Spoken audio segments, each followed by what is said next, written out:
Hello friends, ಎಲ್ಲರೂ ಹೇಗಿದ್ದೀರಾ? I hope ಎಲ್ಲರೂ ಚೆನ್ನಾಗಿದ್ದೀರಾ ಅಂತ ಹೇಳಿ ಭಾವಿಸ್ತಾ, ಎಲ್ಲರೂ ಬಾಳಲ್ಲೂ ಹೊಸತನವನ್ನು ತರಲಿ. ಯಾವುದೇ ದುಃಖದ ಸನ್ನಿವೇಶ ಇದ್ದರೂ ಎಲ್ಲರೂ ನಗ್ನಗ್ತಾ ಇರ್ರಿ.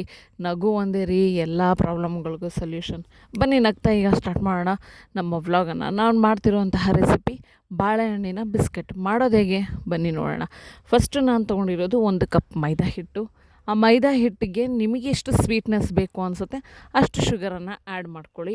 ಮತ್ತು 2 ಎಂಥದ್ದು ಏಲಕ್ಕಿ ಆದಮೇಲೆ 1 ಕಪ್ನಷ್ಟು ನೀವು ಎಷ್ಟು ಮೈದಾ ಹಿಟ್ಟನ್ನು ತೊಗೊಂಡಿದ್ದೀರ ಅದರ ಅರ್ಧ ಪ್ರಮಾಣದಷ್ಟು ಚಿರೋಟಿ ರವೆಯನ್ನು ತೊಗೊಳ್ಳೋಣ.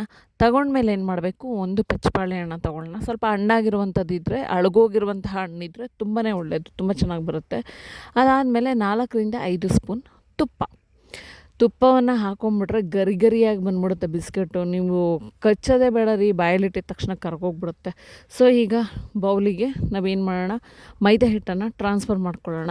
ಆಮೇಲೆ ಚಿರೋಟಿ ರವೆಯನ್ನು ಟ್ರಾನ್ಸ್ಫರ್ ಮಾಡ್ಕೊಳ್ಳೋಣ. ಆಮೇಲೆ ನಾವೇನು ಮಾಡಬೇಕು, ಸಕ್ಕರೆ ಮತ್ತು ಬಾಳೆಹಣ್ಣು ಮತ್ತು 2 ಏಲಕ್ಕಿಯನ್ನು ತೊಗೊಂಡಿದ್ದೀವಲ್ವ, ಅವನ್ನ ಮಿಕ್ಸಿಯಲ್ಲಿ ಹಾಕಿ ರುಬ್ಕೋಬೇಕು.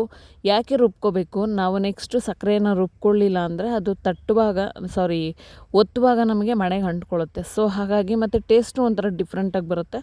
ಹಾಗಾಗಿ ನಾನು ರುಬ್ಕೊಂಡಿದ್ದೀನಿ. ಹಾಗೆ ಹಾಕ್ಕೊಳ್ಳೋರು ಹಾಗೆ ಹಾಕ್ಕೋಬೋದು. ಬಾಳೆಹಣ್ಣನ್ನು ಮಾತ್ರ ರುಬ್ಕೋಬೇಕು. ಈಗ ನೀಟಾಗಿ ಕಲಿಸ್ಕೊಂಡ್ಮೇಲೆ ಮತ್ತೆ ಪುನಃ ತುಪ್ಪವನ್ನು ಬಿಸಿ ಮಾಡಿ ಹಾಕ್ಕೋಬೇಕು. ಬಿಸಿ ಇರುವಾಗಲೇ ಹಿಟ್ಟು ಮೇಲೆ ಹಾಕ್ಕೋಬೇಕು. ಹಾಕ್ಕೊಂಡು ನೋಡಿ, ಅಲ್ಲಿ ತೋರಿಸ್ತಾ ಇದ್ದೀನಿ ನಾನು. ಹಾಕ್ಕೊಂಡು ಸ್ಪೂನಲ್ಲಿ ಏನು ಮಾಡಬೇಕು, ಬಿಸಿ ಇರುವಾಗಲೇ ಅದನ್ನು ಪೂರ್ತಿ ಮಿಕ್ಸ್ ಮಾಡಬೇಕು. ಮಿಕ್ಸ್ ಮಾಡಿದ ಮೇಲೆ ನೀಟಾಗಿ ಅದು ಚೆನ್ನಾಗಿ ಒಂದಕ್ಕೊಂದು ಹೊಂದ್ಕೋಬೇಕು. ಹಿಟ್ಟನ್ನು ಚೆನ್ನಾಗಿ ನಾದ್ಕೋಬೇಕು. ನೋಡಿ, ಈ ರೀತಿ ಸಾಫ್ಟ್ ಆಗೋ ರೀತಿ ನಾದ್ಕೋಬೇಕು. ಬೇಕು ಅಂದರೆ ಸ್ವಲ್ಪ ನೀರನ್ನು ಆ್ಯಡ್ ಮಾಡಿಕೊಂಡು ನಾದ್ಕೊಳ್ಳಿ. ಆಮೇಲೆ ಈ ಕಡೆ ನಾನು ಏನು ಮಾಡಿದ್ದೀನಿ, ಎಣ್ಣೆಯನ್ನು ಕಾಯೋದಕ್ಕೆ ಇಟ್ಟಿದ್ದೀನಿ.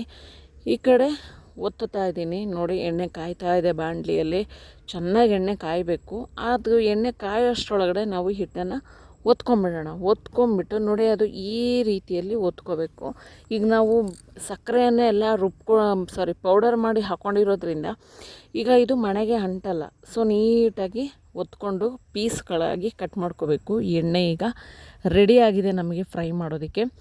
ಸೊ ಈಗ ಕಟ್ ಮಾಡಿರ್ತಕ್ಕಂತಹ ಎಲ್ಲ ಪೀಸ್ಗಳನ್ನು ಒಂದೊಂದಾಗಿ ಎಣ್ಣೆ ಒಳಗಡೆ ಬಿಡುವಾಗ ಸ್ವಲ್ಪ ಹುಷಾರಾಗಿರಿ. ನಿಮ್ಮ ಆರೋಗ್ಯ ನಿಮ್ಮ ಕೈಲಿರಬೇಕು. ಯಾಕಂದರೆ ಪಟ ಅಂತ ಬಿಡೋಕ್ಕೆ ಹೋಗ್ಬಿಡಿ, ನಿಧಾನಕ್ಕೆ ಬಿಡಿ. ನಂದು ಒಂದು 2-3 ಟೈಮ್ಸ್ ಆಯಿತು. ನೋಡಿ, ಎಲ್ಲ ರೆಡಿ ಮಾಡಿ ಇಟ್ಕೊಂಡು ಬಿಡ್ತಾಯಿದ್ದೀನಿ ಎಣ್ಣೆಗೆ. ಸೊ ನೀಟಾಗಿ ಫ್ರೈ ಆಗ್ತಾಯಿದೆ. ಮೊನ್ನೆ ನಾನು ಖಾರ ಬಿಸ್ಕೆಟ್ ತೋರಿಸಿದ್ದೆ, ಹೇಗಿದೆ ಅಂತೇಳಿ ಎಲ್ಲರೂ ಒಂದು ಕಮೆಂಟ್ ಸೆಕ್ಷನಲ್ಲಿ ತಿಳಿಸಿ. ಇದನ್ನು ಟ್ರೈ ಮಾಡಿ, ತುಂಬಾ ಚೆನ್ನಾಗಿರುತ್ತೆ. ಮಕ್ಕಳಿಗೆ ಈವ್ನಿಂಗ್ ಯಾವಾಗಲಾದರೂ ಒಂದು ಸಲ ಮಾಡಿಕೊಟ್ರೆ ತುಂಬಾ ಇಷ್ಟಪಡ್ತಾರೆ. ಸೊ ಇದೇ ರೀತಿಯಾದಂತಹ ಆರೋಗ್ಯಕರವಾದಂತಹ ಹಾಗೂ ಹೆಲ್ತಿ ಹಾಗೂ ಡಿಫ್ರೆಂಟ್ ಆಗಿರ್ತಕ್ಕಂತಹ ರೆಸಿಪಿಗಳು ನಿಮಗೆ ಬೇಕಾ? ನನ್ನ ಚಾನಲನ್ನು ಸಬ್ಸ್ಕ್ರೈಬ್ ಮಾಡಿ, ಶೇರ್ ಮಾಡಿ, ಕಮೆಂಟ್ ಮಾಡಿ. ಸೊ ಎಲ್ಲರೂ ನಗಿಸ್ತಾ ಇರಿ. Thank you. Bye. Love you ರೀ. ಬಾಯ್.